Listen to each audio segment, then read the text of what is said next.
que me digan que está con el micrófono apagado, está bien que esté anciano, pero bueno, hay algunas cosas todavía que puedo advertir como que no tenía el micrófono prendido. Bueno, cuéntenme, espero que siga admitiendo gente. ¿Cuántos son acá? Hay 57, 56 menos yo. Y están entrando otros tres más. Bueno, cuéntenme un poquito hasta dónde llegamos, eh, si hicieron los trabajos prácticos que yo les había dado para hacer, qué resultados les dieron, esas cosas. Yo, profe, perdón, no sé si quería hablar. Sí, dale, habla nomás. Respecto sobre el trabajo práctico de la hipoteca en España, bueno, a mí al menos me dio resultados positivos, con una ganancia al menos anual de 6.000 euros. Bueno, yo empecé a averiguar, viste, por distintos bancos, me quedé con la cuota del Santander, tipo con la hipoteca del Santander. También hay una norma allá en España que también averigüé, que te da un 80% de hipoteca si es la primera vez que vos que si sos residente en España y que si es la primera vez que vos compras una hipoteca. Te da la opción de un 80% de la hipoteca. Así que nada, fue bastante accesible y después la ganancia bien. Bien, ¿algún otro lo hizo? Sí, yo también en España conseguí con la hipoteca en el plazo de 30 años 252.000 euros, de lo cual me quedaría como ganancia 143.000 euros. Cosa que en Argentina ni siquiera pude probar porque cuando lo intenté me dejaba, creo que eran 9.000 euros de préstamo y tenía que devolverle como si fuera. Creo que era ciento y pico mil al final, ¿eh? A los 30 años tenía que devolverle Puede ciento y ser, sí, pico sí. mil. Sí, sí, O sí, puede sea, ser. imposible. Bien, quién más hizo el esquema? Sí, ya en el mes a mes perdés. Tipo, alquilándola, pagando la hipoteca, perdés 100 lucas al mes en Buenos Aires, aunque sea. Sí, sí, bien. Veo muchas cámaras apagadas. No es lo ideal. No se puede dialogar así. Si apagan la cámara, igual les puedo preguntar. Si no lo hicieron, díganme, no lo hice, pero con la cámara prendida y está todo bien o no, pero con la cámara prendida. Eh, ¿Alguien más hizo ese tema? Nadie más. Yo también lo hice Me- y me pasó lo mismo con los chicos. El préstamo en Santander allá en España, eh, que te da una ganancia por mes. Y después acá en Argentina también difícil conseguir un préstamo y si te lo conseguí, te estás mortificando más o menos.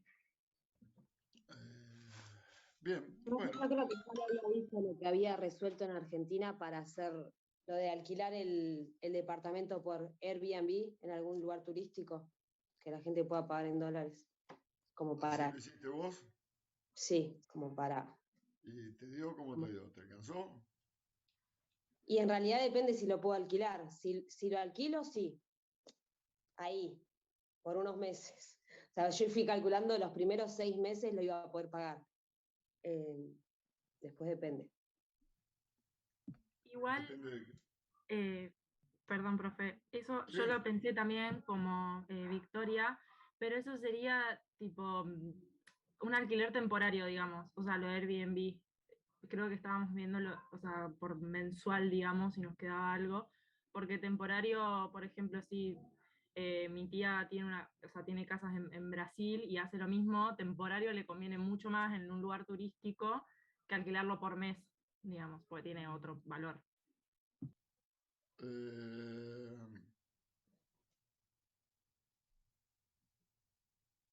el tema está en que si lo haces por Airbnb en España, también te da mucho más rentabilidad. Claro, tenés que comparar cosas iguales, si no, no son comparaciones. ¿Me seguís, Victoria? Sí, sí, sí. Sí, sí, sí. Comparar es entre iguales, circunstancias. Vos lo hacés por ahí Airbnb allá y te va a dar también mucho más ganancia. Te da ganancia con el alquiler mensual. Imagínate la que te da con el temporario en una zona encima turística como la que con la que yo Sí, te sugiero. justo ayer salió una nota que decía que en Argentina, si uno compra una propiedad, recupera la inversión en más de 30 años. Claro, o sea que un tipo como yo no tiene lógica que compre una propiedad. No. No, Sí, además el problema de Airbnb que yo la hice, yo alquilé un departamento por ahí, es que después te matan con impuestos. Y eso en el resumen no te lo avisa Airbnb, te los cobra después y te matan. bueno, los impuestos obviamente hay que pagarlos, que ese es otro de los temas, la parte impositiva española y argentina, pero no se los quise poner a contrastar. Si bien no hubiera estado piola, porque ustedes estudian para eso, lo voy a mejorar para el cuatrimestre que viene. Les voy a decir que hagan una comparativa impositiva de por esta operatoria cuánto tributás en España y por esta operatoria cuánto tributás en la Argentina. Próximo cuatrimestre, gracias por la idea, Enrique. Los que vienen un año atrás tuyo te lo van a agradecer, pero yo voy a mantener tu nombre en secreto, para que no tengas mayores problemas. Bien, el tema de las acciones, ¿compraron ya? Sí, denme un segundito que ya les... eh, un segundo que ya les informo el lugar donde mandarlas. Eh,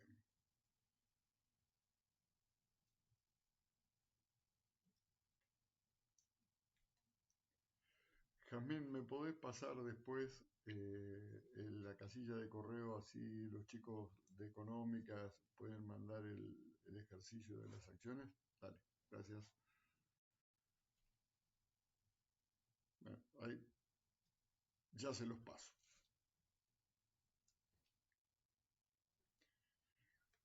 Bien, ¿qué acciones compraron? Cuéntenme, a ver qué estuvieron mirando en el mercado. Yo compré transportadora del gas del sur, del norte, Pampa, Vima y creo que una más que ahora no me acuerdo. Estás especulando en que este gobierno dura nada más que 2 años, pero en los meses que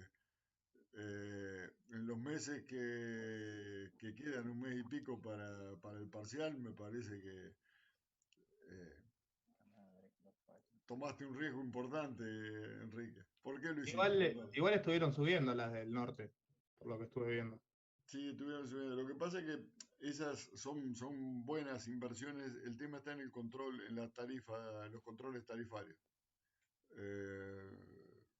Sobre todo con Pampa. Yo Pampa en su momento había comprado pensando, bueno, en algún momento se libera la tarifa y paso al frente, pero vos sé que se liberaron y no pasé al frente con Pampa. No te digo que perdí, pero tampoco gané lo que pensaba ganar. De Justi, usted que es un poco más grande que el resto, Yo ¿qué hizo? con las acciones con las acciones, Sí, con las dos cuénteme lo que hizo. fui con Galicia, que venía, ahora estuve viendo que venía subió bastante, cerró la semana pasada. Galicia, Loma, ¿con cuál otra estuve? Galicia, Loma, bueno, no me acuerdo, pues no lo tengo acá ahora. Hice el trabajo, lo tengo en un Excel, a ver. Bien, les doy el sitio. Ahí se los copio acá se los copio. Denme un segundito. Todos en Te la paso el reunión. Excel. Donde tienen que pasar el Excel. Sí, denme un segundito.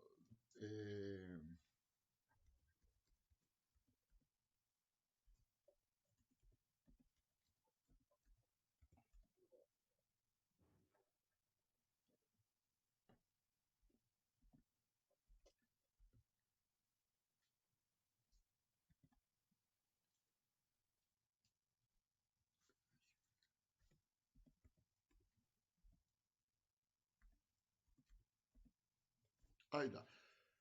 Derecho comercial unlp@gmail.com. A esa casilla de correo y ponen que pertenecen a económicas, porque el mismo ejercicio lo tienen los chicos de derecho. Y y lo usamos bastante, ya les dije, apuntan a cosas distintas.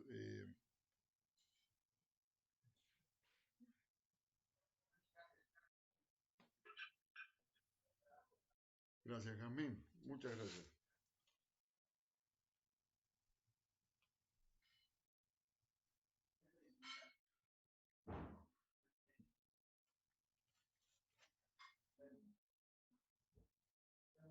¿Todo bien? ¿Ya copiaron? Bien. ¿Algún otro que me cuente? Victoria Orellano, ¿qué hiciste con las acciones?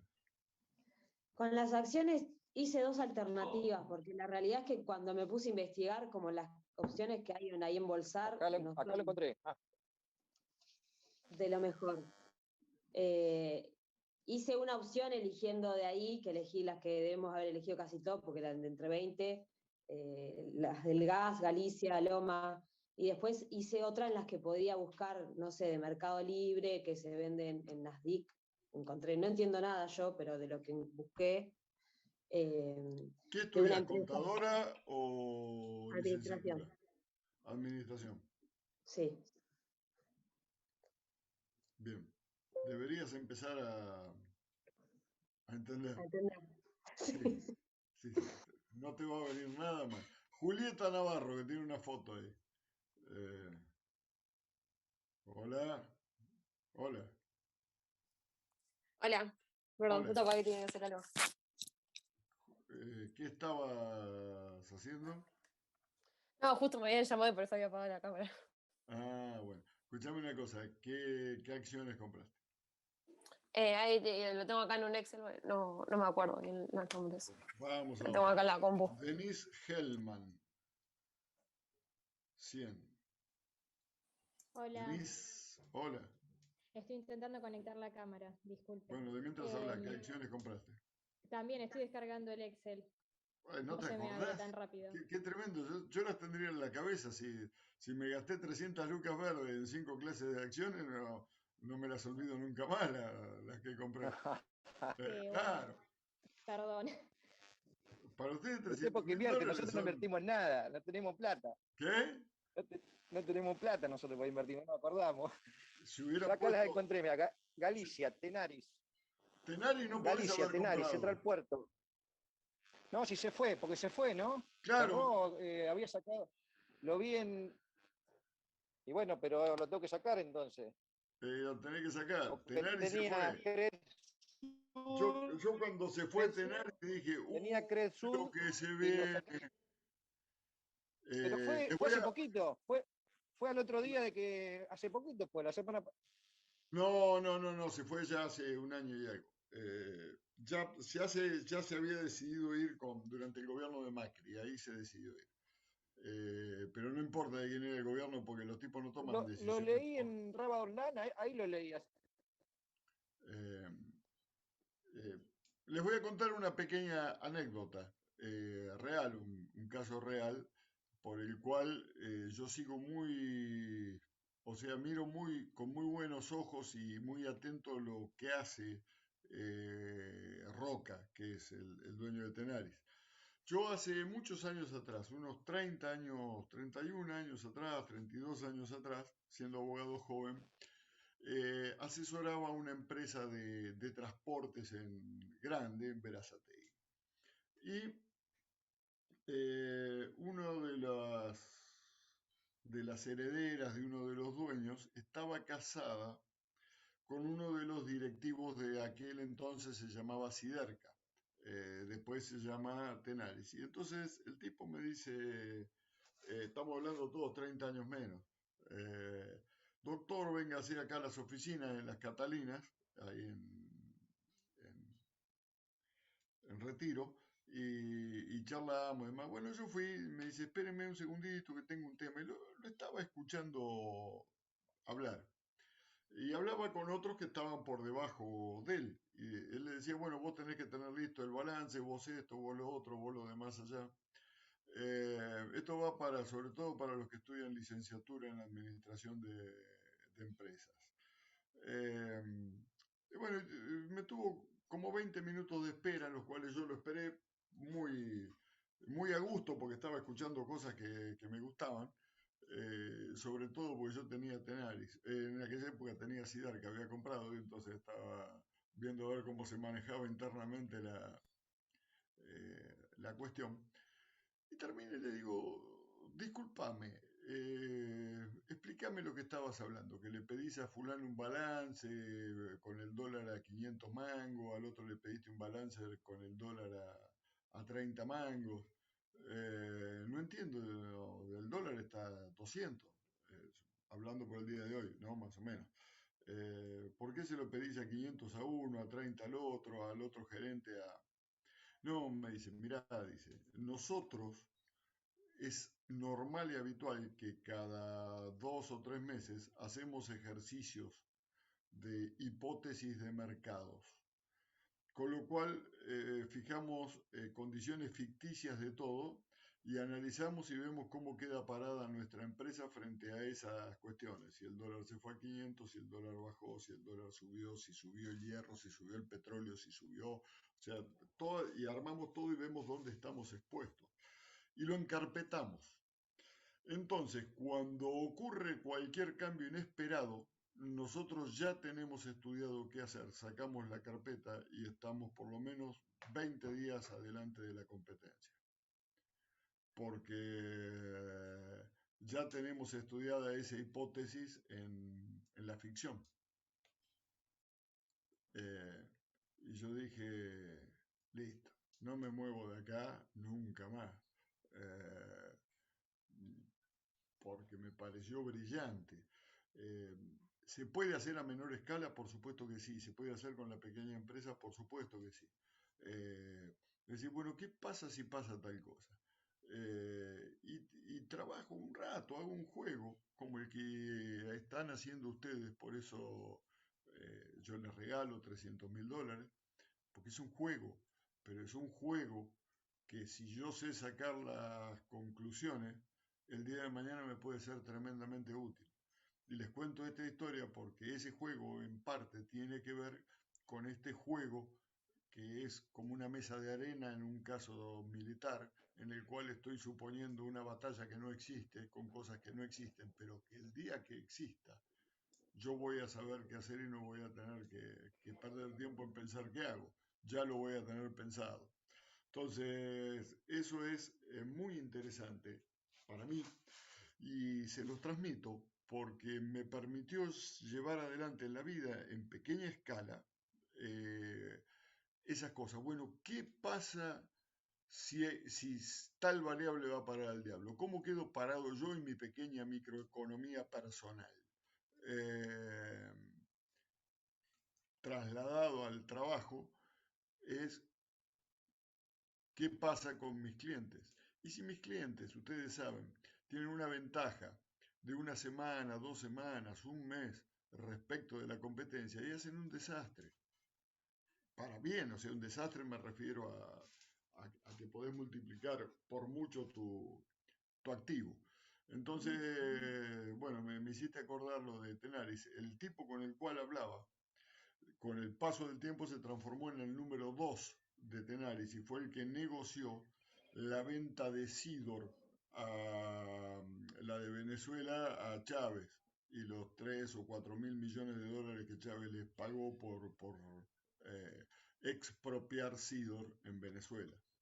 Y yo lo miraba y decía, pensar que yo estuve con el tipo este charlando, éramos los dos jovencitos, él un poco más grande que yo, y me enseñó esto, que al día de hoy lo llevo y se lo puedo trasladar a ustedes como una de las cosas más interesantes que había visto en el manejo empresarial, que es crear situaciones hipotéticas y tenerlas como reales para el día que si se puede dar, yo estoy listo y el otro no. Así que bueno, eso se los dejo. ¿Qué le iba a decir? Tiene razón, sí, porque la cambié por Ternium Argentina. Está. Ternium, Ahí, ¿no? claro. Ternium. Ternium. Ternium. Y puse Ternium Mirgor. Ternium es la que está acá en Ensenada, es siderar ternium con otras 2 más y eso es ternium. ¿Sí? Bien. ¿Quién más me cuenta? Melissa Caruso. Contame, ¿qué estudiás? ¿Qué hiciste? ¿Qué...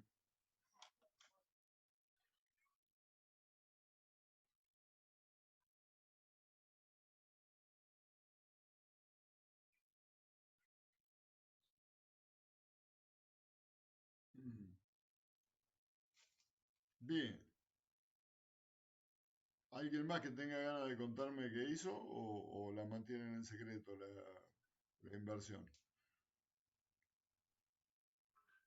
Yo invertí en Comercial del Plata, en Cresud, bueno, en Pampa Energía, en Ednor y en Loma Negra, porque había visto algunos estudios que habían realizado en, si no me equivoco, y profesional y en los tilos, y había visto que estas eran las que más, las que se repetían y que, bueno, tenían buen potencial. Claro, ahora con la Pampa con Pampa me estoy repitiendo, pero nada de eso.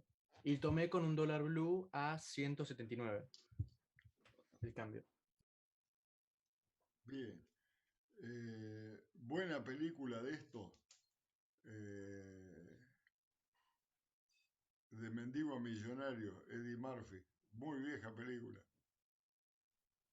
La vi. La Sí. vi.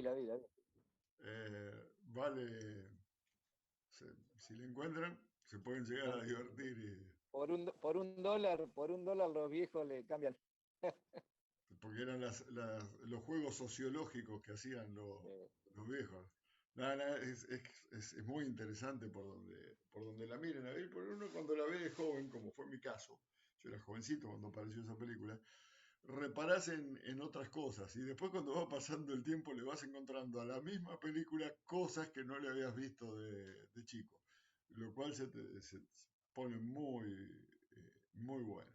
Bien, sigamos con esto del derecho. Les pido un segundo que voy a reponer mi cafeína en sangre que está baja y estoy.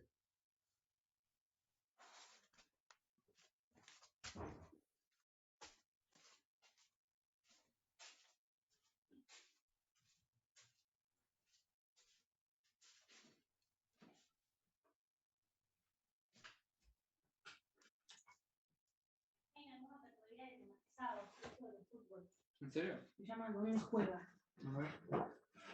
Orne, tenés el micrófono abierto.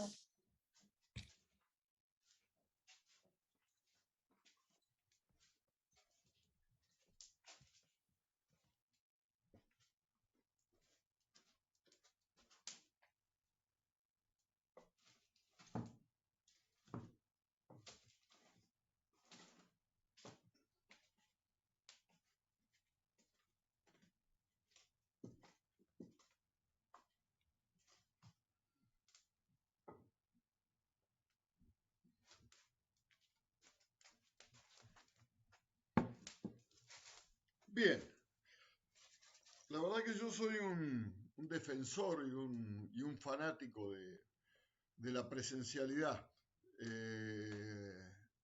Pero esto del Zoom un día como hoy, que puedo tener prendido el fueguito, es espectacular. Tiene su parte linda. Pero no, me encantaría poder estar dando en el salón de clases, es otra cosa. Profe, Sí, vio que salió de la UNLP que para la presencialidad iban a ser obligatorio las vacunas. O sea, no es que dejaban o sea, no es obligatorio en el país vacunarse por ahora, y ellos sí lo quieren hacer así, desde la UNLP. no estaba al tanto. De todas maneras, yo ya tengo 2, así que estoy dentro de la regla. Bien, entrarías. Sí, me dejarían. Y si puedo, me daría una tercera dosis de Pfizer como para... Por las dudas. Sí, Por si las para moscas. abrochar toda cuestión. Bueno, ya a esta altura muchos conocemos, yo he tenido amigos que han fallecido por el tema del COVID. Y más allá de la inmensa tristeza derivada de la amistad, también uno dice, "Bah, en definitiva, dame una vacuna, dame una chance, cuanto antes se pueda volver". El tema de la cuarentena fue tremendo, los desastres que hizo psicológicos y económicos y de todo tipo y de salud en la población es tremendo, tremendo. Así que por eso les digo, yo me encantaría poder volver a dar clases en el aula y si fuera por mí voy, pero bueno, no es lo que están viendo desde otro lado. En Europa lo ven distinto. Pero bueno, no sé, nosotros somos más vivos, más inteligentes que los europeos. Eso quedó con el trabajo de la compra del departamento plasmado, ¿no? Y eso que les di el país europeo más africano de todo, porque no se vayan a pensar que España es Europa. Claro. La rezagada de Europa, dirían por ahí. España es el norte de África. Claro, Europa comienza en los Pirineos, hasta ahí en Francia comienza Europa. Pero bueno, los españoles creen que son europeos. Nah, eso para hacerlos enojar. Yo los españoles que he conocido en mi profesión y demás, gente muy creída en sí misma, muy presuntuosa, muy de mirarnos como que somos un desastre. Tal vez tengan sus motivos. A mí me dolió el trato peyorativo que me hizo un profesor español que vino a dar unas charlas acá a La Plata. Con lo cual terminamos mal. Y ahí fue donde acuñé la frase de que España era el norte de África. Porque cuando el tipo me empezó a ofender, yo le empecé a decir, sí, pero ustedes en África. Y él me decía, no, hombre, somos Europa, que usted es una bestia en geografía. Le digo, no, yo siempre pensé que era el norte de África. Le digo, porque durante 800 años estuvieron dominados por una cultura africana que no se le han podido sacudir y se ponía como loco.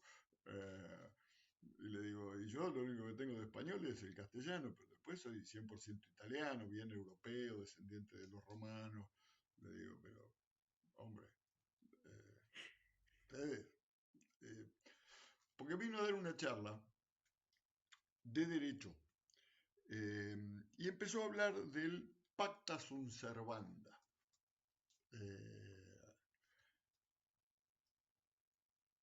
¿Qué es el pacta sunt servanda? El pacta sunt servanda está expresado en latín, es un adagio. Adagios se llaman a ciertas frases que se verifican siempre en el derecho, que deben verificarse siempre, se llevan ese nombre de adagio. Y que significa que los pactos deben ser cumplidos, observados. Pacta de pacto sunt servanda. Observados, es decir, cumplidos. La traducción es los contratos están hechos para cumplirse. ¿Me siguen hasta acá? El tipo estaba dando una charla de eso. Yo no entendía bien cómo venía la mano. Tipo que viene a dar una charla a la Universidad Nacional de La Plata, a abogados y alumnos avanzados, que les esté hablando de que lo... Y en un momento, luego de que empezó cargándonos porque habíamos perdido el básquet con España y otro montón de cosas, un tipo bastante desagradable y muy soberbio y burlón. Esa era la expresión correcta o la descripción correcta. Empezó a hablar del pacta sunt servanda. El tipo está hablando de esto, que es el ABC de la materia contrato, tema que vamos a empezar a ver nosotros en 2 o 3 clases. Aprovecho esto porque se dio la charla para contarlo, igual lo vamos a ver. Y digo, pero y en un momento dice, no, y estoy hablando de esto, dice, porque tengo mis serias dudas de que ustedes conozcan lo que es este principio. Y ahí yo ya explotaba me había puesto rojo como... Prendido fuego. Sí, totalmente, lo quería matar. Y encima tengo a veces muy poca control cuando me enojo. Dice, porque la Argentina es un país que no cumple los contratos y nos entró a matar, entonces tengo que entender que los argentinos no saben lo que es el pacta sunt servanda, por eso les vine a dar una charla de esto. Uy, ¿para qué?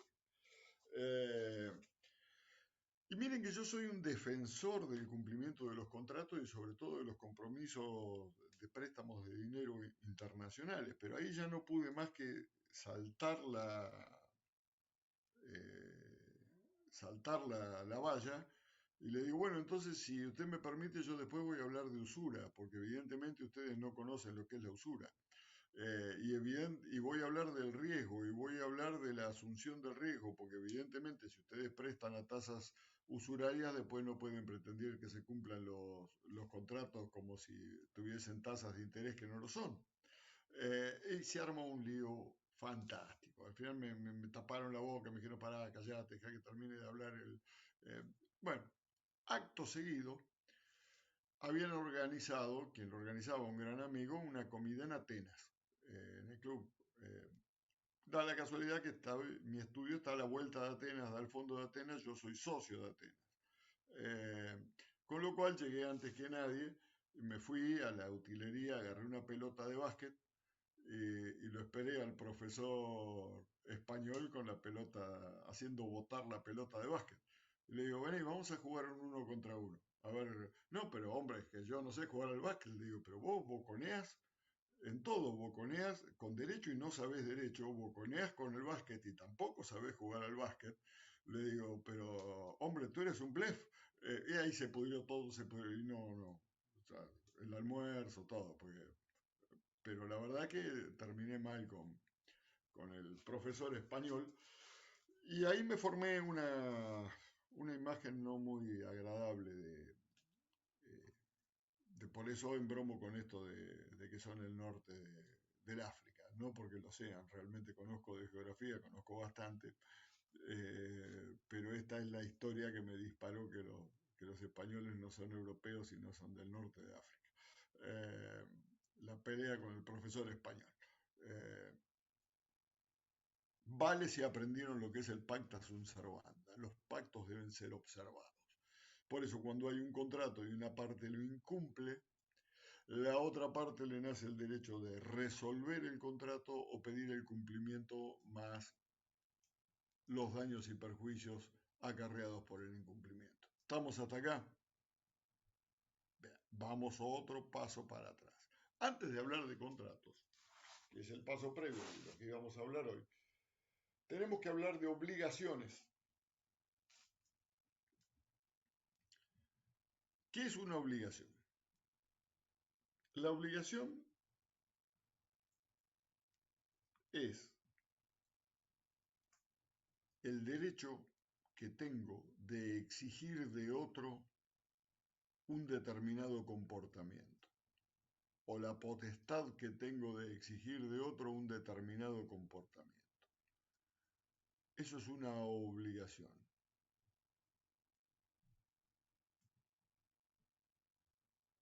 ¿Sí? Y visto desde el lado mío, estoy obligado cuando estoy constreñido al cumplimiento de una determinada prestación en favor de un tercero. La obligación, la estructura de la obligación es muy sencilla, son 3 cosas: sujeto, objeto y causa. ¿Se entendió hasta acá? Sujetos son 2, acreedor y deudor. El objeto es la prestación que el deudor le debe al acreedor. Y la causa es el motivo por el cual nace esa obligación. Y acá viene un adagio, como el que les hablaba: no hay obligación sin causa.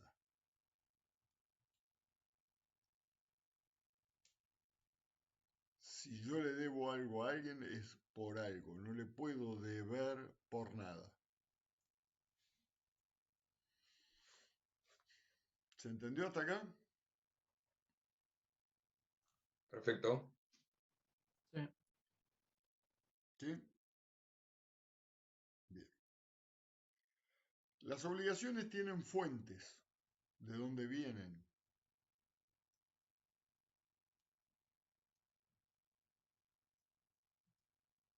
Y son básicamente 5.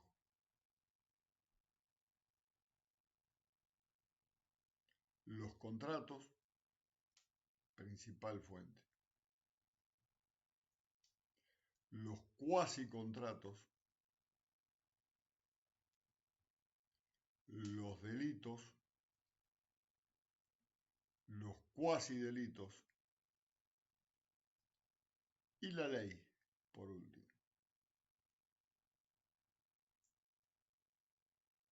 Disculpe, ¿Estamos la hasta ley, acá? lo último. No, y como último, como quinto lugar de donde nacen las obligaciones, fuente, para no usar de vuelta la palabra fuente, lugar de donde nacen, es la ley. ¿Sí? Siempre traten de cuidarse mucho de no usar en la misma frase 2 veces la misma palabra, más allá de la tautología que eso puede ocasionar, porque no es de un buen manejo del castellano usar la letra E mucho tiempo, ni... Profe, Sí, ¿qué sería un cuasi delito? Algo como que lo pensás nomás y ya es no, el un cuasi delito, ¿no? delito es un accidente de tránsito, Ah, porque estamos hablando de derecho civil, no estamos hablando de derecho penal. El cuasi delito son todos los daños que ocasionás sin voluntad, pero igual es un daño.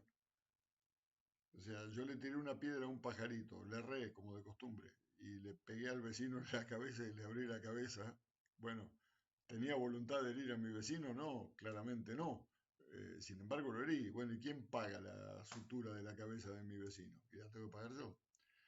¿Y por qué? Porque estoy obligado a pagarla. ¿Y por qué estoy obligado a pagarla? Porque le causé un daño y ese daño viene de un cuasi delito. ¿Está, Lucas?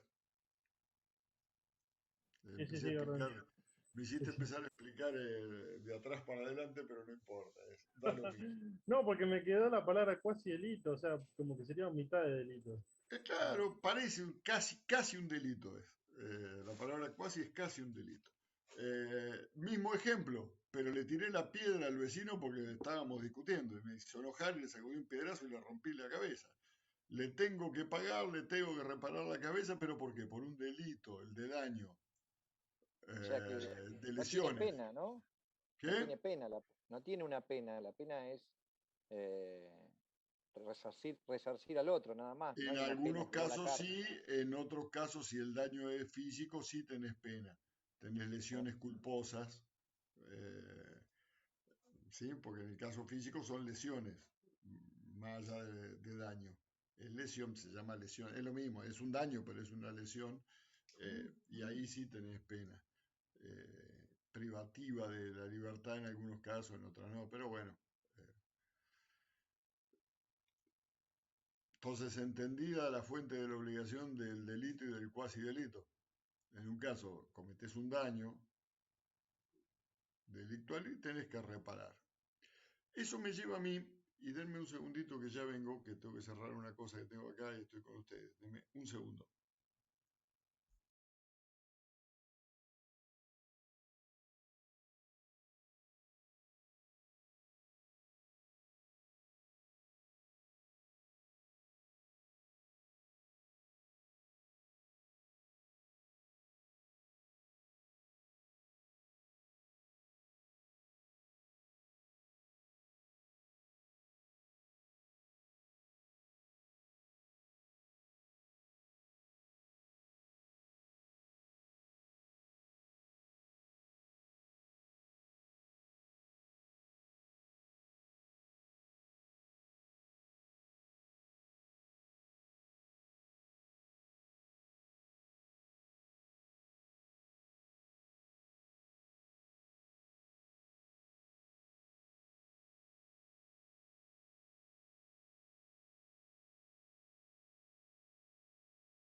Buenas, ya volví.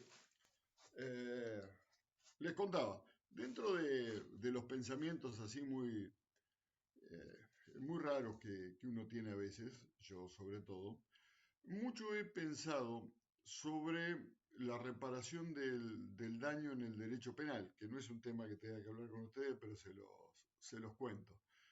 En la práctica no existe que el que causó un daño lo repare.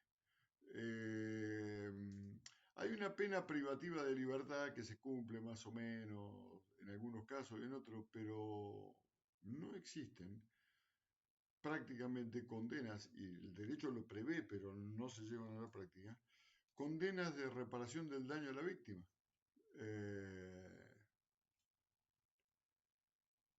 Entonces dicen y se habla de la reinserción, que estoy totalmente de acuerdo y a favor, de la educación y de un montón de cosas para que el que cometió un delito pueda reinsertarse en la sociedad. Pero nadie dice que la mejor manera de que una persona se reinserte a la sociedad es, señor, repare el daño que usted hizo. Al menos intente repararlo, y al menos intente indemnizar, al menos intente hacer algo, pues si no, esa persona no comprendió adecuadamente que estuvo mal. Porque sí, comprendí que estuve mal. ¿Y qué consecuencias tuvo usted? No, ninguna. Siempre me puse a pensar que yo colocaría por encima de la privación de la libertad, que creo que no es para nada resociabilizadora, la obligación de reparar en la medida de lo posible el daño causado. Y sería interesante, pero bueno, eso requeriría estar en otro país, que no es el nuestro. Claro, sería medio imposible, creo, ¿no? No, posible es posible, tenés que querer nada más. ¿Cómo haces para indemnizar a una persona, Malena? Y por eso, una de las posibilidades puede ser con plata y la persona que cometió el delito no tiene, y ahí, ¿qué pasa? Y la tiene que conseguir. ¿Cómo se consigue la plata?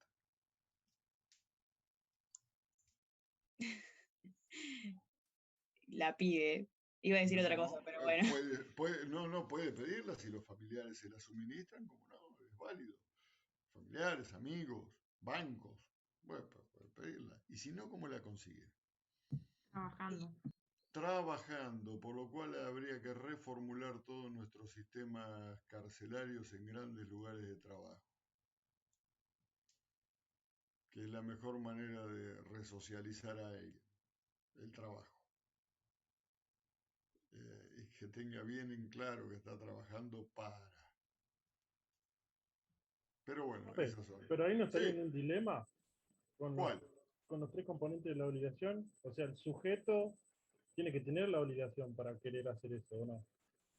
Y sí, y si está obligado, la reparación del daño te obliga. Pero si la víctima dice como que lo maximiza lo que le hizo, como que dice, no me siento conforme con lo que estoy haciendo ahora. No te entiendo, Lucas. A ver, porque no te escucho bien, por eso no te entiendo. No es que no comprendo lo que me decís, sino que no escucho bien tu audio. Como que la persona hace el problema, ¿no? Lo detienen y la otra persona afectada por el tipo de problema que hizo el sujeto, si lo quiere de alguna forma Pero perdonarlo. que la indemnización, el quantum de la indemnización no la fija la otra persona, lo fija el juez. Ah, listo, hay una cosa.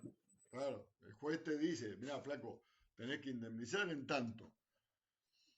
En el caso, suponte que yo te pegué un piedrazo en la cabeza, Lucas, y bueno, el juez dice, mira, le debes a Lucas por daño estético, daño moral, etcétera, 300.000 pesos. Y bueno, listo, yo te tengo que pagar 300.000 pesos.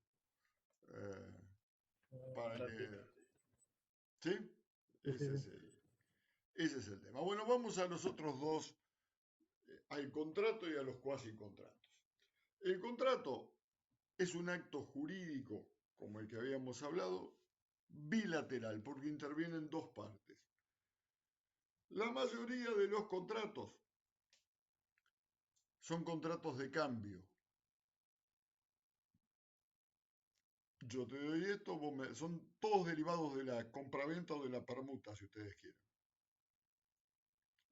Tienen nombres distintos, pero en el fondo hay un cambio. Por ahí hay una forma distinta de pago, una forma distinta de entrega, una forma distinta de lo que sea, pero en definitiva son contratos de cambio. Después existen otros contratos que son contratos netamente accesorios y que son los contratos de garantía, que no pueden existir por sí solos, sino que existen en la medida que haya otro contrato principal al cual estos garanticen. ¿Se entiende hasta ahí? ¿Podés dar un ejemplo de ese último? Sí, la prenda, la hipoteca que ustedes sacaron para comprar el departamento es un contrato de garantía, porque el contrato principal, ¿cuál es? Un contrato de cambio, el préstamo. El banco te dio dinero y vos se lo vas a devolver. Contrato de cambio, le vas a devolver ese dinero más el interés. Y el contrato accesorio de garantía es la hipoteca, por el cual el banco se garantiza con tu departamento de que si no le pagaste lo va a ejecutar. ¿Vieron para qué va sirviendo el trabajito práctico? Es de suma utilidad en todo esto. Bien.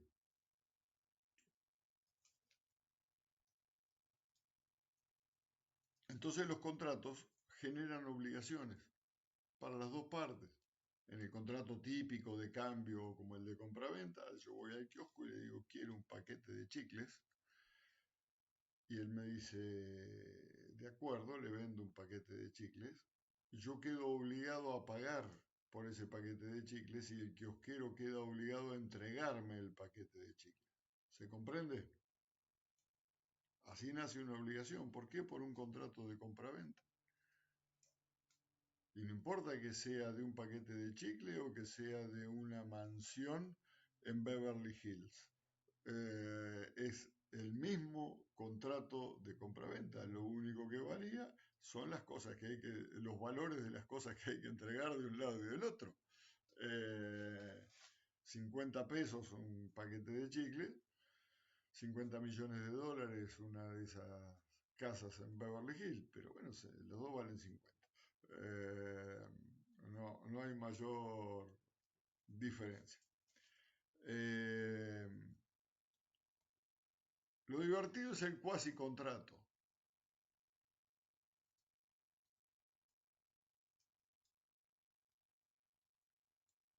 El cuasi contrato conocido ya desde la época de los romanos como la negotiorum gestium.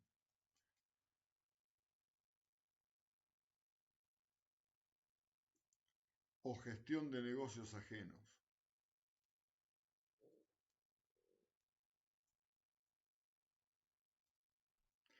¿Quién sabe, y espero sorprenderme este año gratamente, pero hasta ahora no me sorprendo porque no me sorprendo?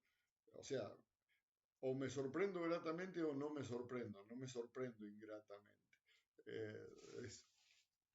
No me sorprendo porque lo que espero de ustedes, que no sepan, o me sorprendo gratamente, cosa que no ocurrió hasta ahora, porque alguno de ustedes sabe lo que pasó el 22 de mayo de 1810.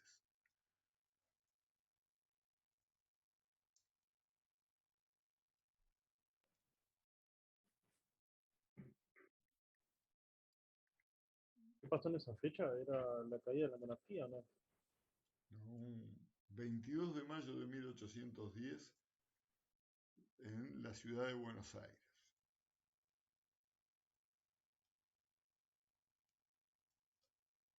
Algo de la revolución, ¿no? El cabildo abierto, Vísperas ¿no? de la... Algo. Ahí nos vamos aproximando. El cabildo. Cabildo abierto del 22 ¿No? de mayo de 1810. No es la de French y Beruti, no, por ahí. Por ahí, sí. pero no sé si fue el 20 de mayo. El 22, 22. El 22. 22 de mayo. Nosotros tenemos como fecha patria el 25 de mayo, donde se nombra la primera, pero en realidad las cosas pasaron el 22. El 25 fue el darle la... El festejo. Nada, sí fue darle la forma final a la primera junta, pero la discusión tuvo lugar el 22 de mayo y tiene que ver con esto.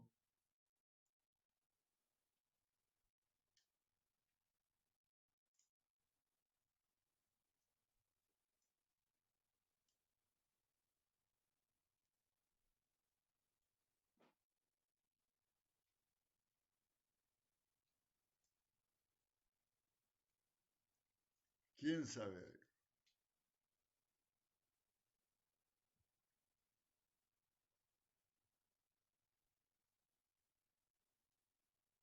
¿Quién sabe algo?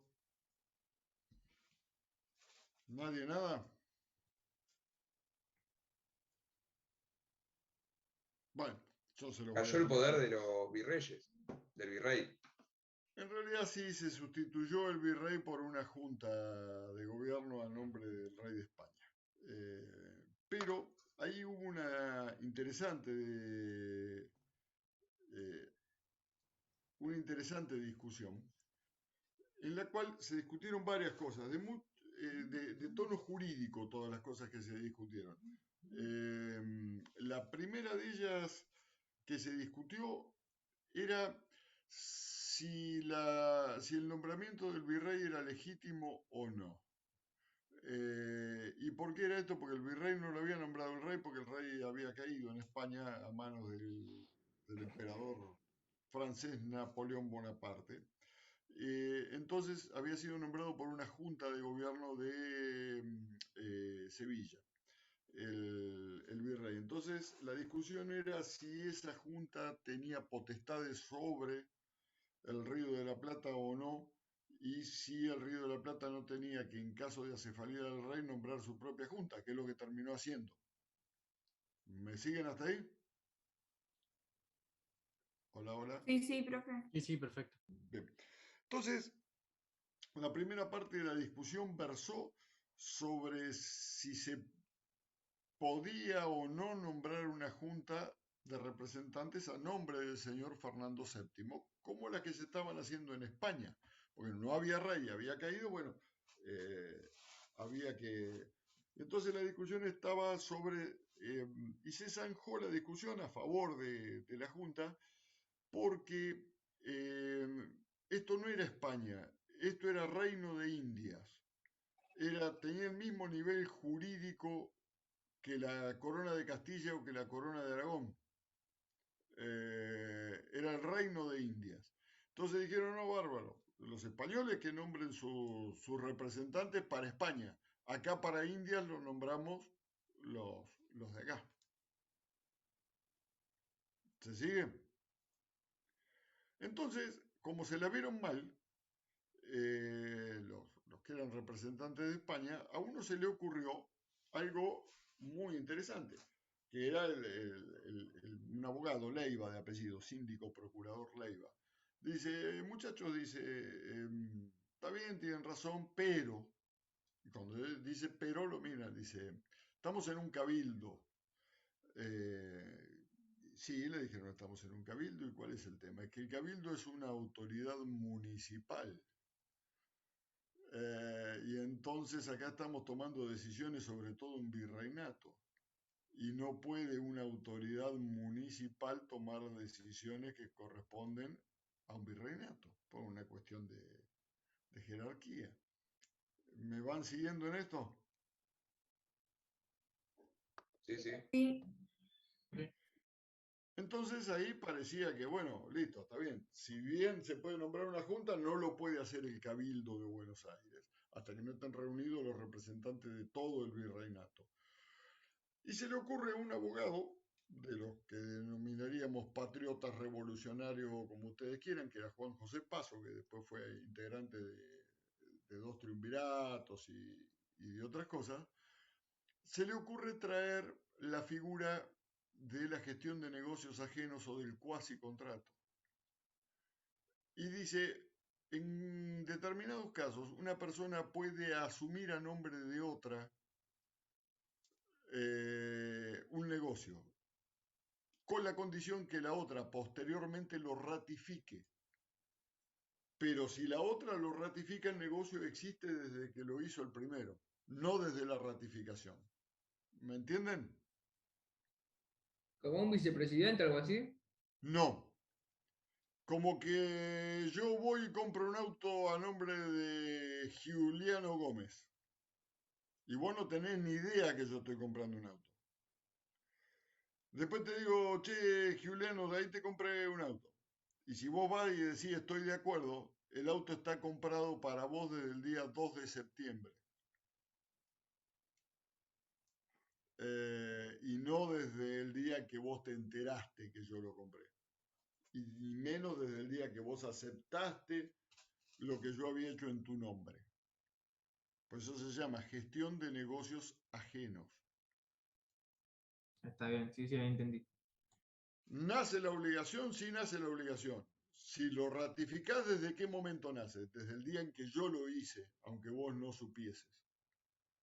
Y esa fue la figura que se usó en el Cabildo Abierto. Dijeron, bueno, lo decide el Cabildo de Buenos Aires y después vemos si ratifican o no. Si ratifican, es válido. Si no, volvemos a discutir. Y ahí es donde la Junta de Gobierno después se transforma en Junta Grande, cuando llegan los representantes del interior.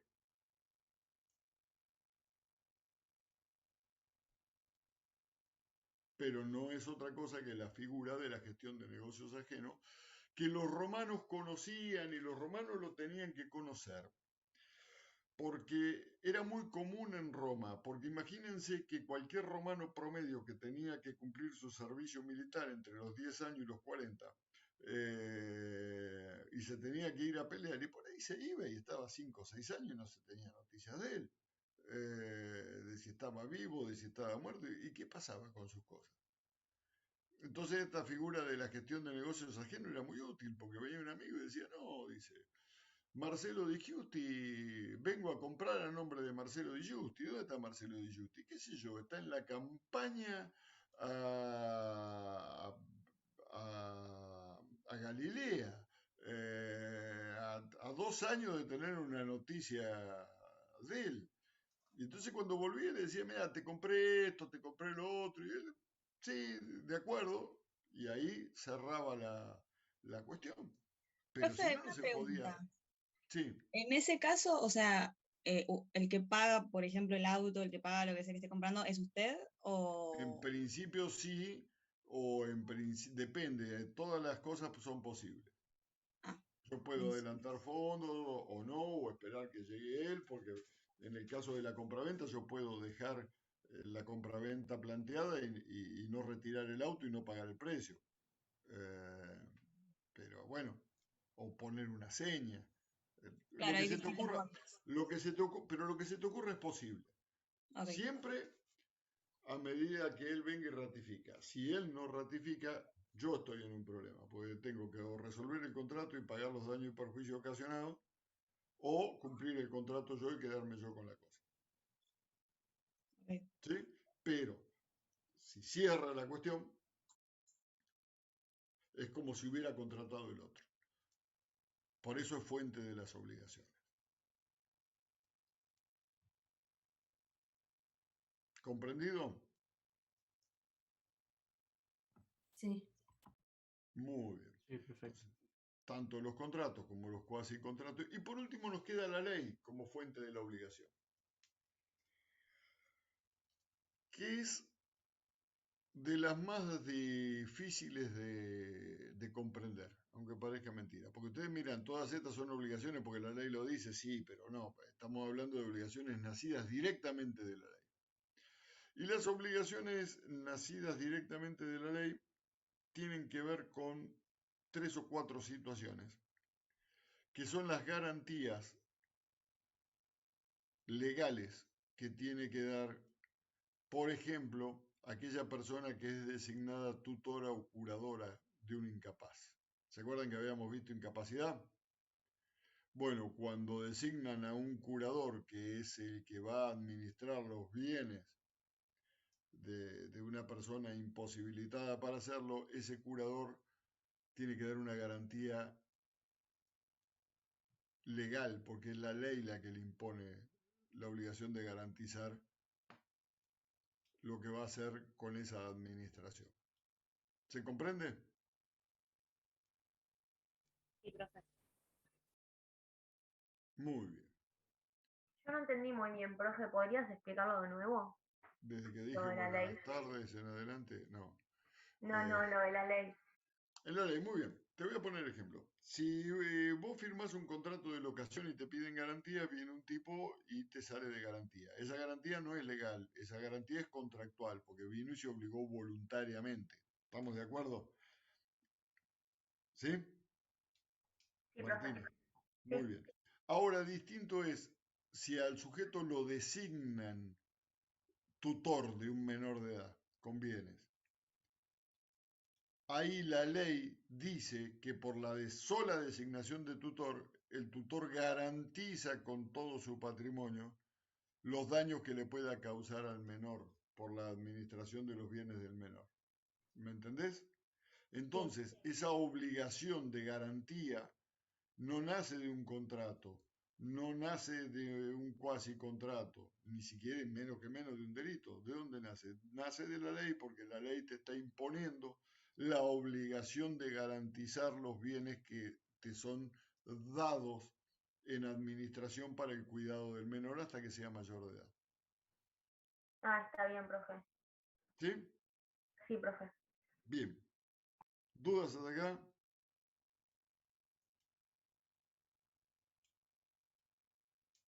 Bueno, si no hay ninguna duda, por hoy cortamos porque si no lo vuelvo loco. Clase que viene vamos a ver clasificación de las obligaciones.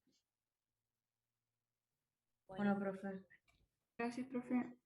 Nos vemos. Nos vemos. Buen fin. Que tenga buen día.